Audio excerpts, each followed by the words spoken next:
So starting again from Utkatasana, this time we're going to bring the toes together, heels slightly apart.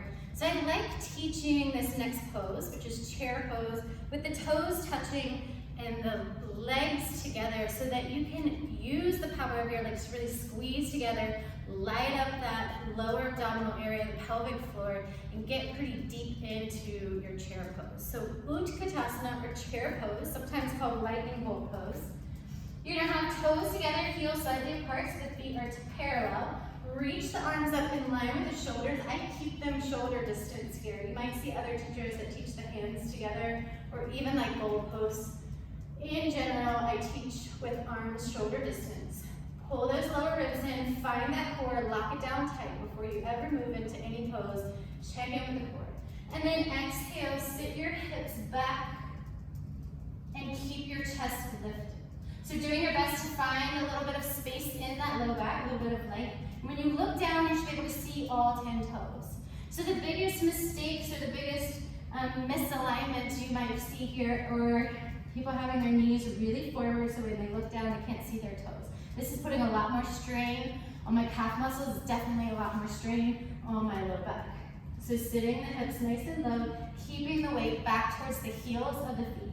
The other thing you're gonna see is that, again, that big back bend, so sort of a duck butt, sticking it out and reaching the arms up. You wanna keep the length in the low back so that you can keep that core nice and strong and pulling up and in, okay? So sweep the arms up next to the ears.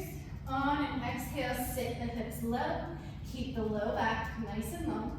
Glance down, make sure that you can see all 10 toes. Squeeze your legs together, lift the pelvic floor, and hold for 3, 2, 1. You can come out by simply straightening the legs and releasing the arms down, or my other favorite way is to move right into a forward fold.